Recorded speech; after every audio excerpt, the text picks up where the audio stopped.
Hi guys, magandang araw po sa inyong lahat. Ito naman po ang kaibigan nyo si Jay. Kahapon guys, no, ay may rally, no, nationwide rally kontra korupsyon. Pero ito guys, no, nakita ko guys sa K5 News FM Iloilo, isang video na sinisira ang traffic light. Nako po, ano bang masasabi natin dito? Kung bago lang kayo sa channel ko at gusto nyo ang video na ito, paki-like lang po, share, and huwag kalimutang mag-subscribe. Ang rally guys, dapat po peaceful, no? Walang sakitan, walang patayan, walang siraan ng mga property, especially ng pamahalaan or private na individual. Dito guys sa video makikita natin na isang, ewan ko kung ogag ba ito na realista na sinisira ang traffic light. Literal na beating the red light. Hinampas po hanggang masira po ang traffic light dito sa Maynila, no?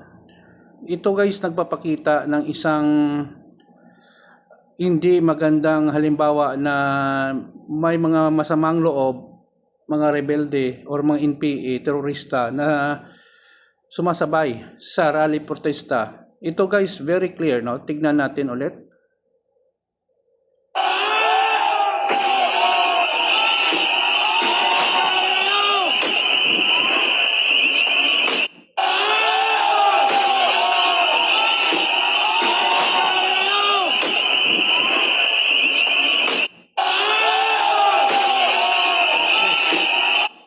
Makikita natin guys sa video na sinisira.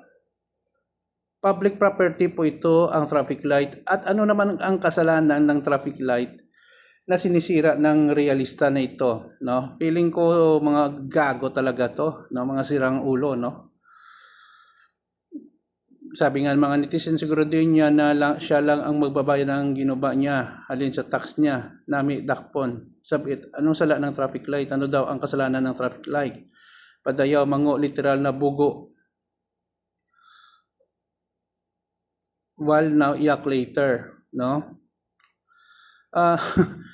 Nakakainis kasi guys, instead na tulungan natin ang ating pamahalaan dito, ay sinisira natin ang mga maayos na mga traffic light. May vandalism pa na nangyayari dito kung makita natin sa video. No? So sa akin lang bilang isang citizen, taxpayer ng bansa natin, napakasakit guys na makikita na ganito talaga ang mangyayari kung pinapasukan guys ng mga masamang elemento ang isang rally kontra korupsyon. Literally ito sinisira ang traffic light na wala namang kasalanan at wala namang kaugnayan sa rally. Kung sisirain po ito, aayusin ng pamahalaan, tayo din ang maapektuhan guys. Sa totoo lang kasi kukunin din ito sa binabayad nating buhis, sa binibili nating pagkain at iba pa.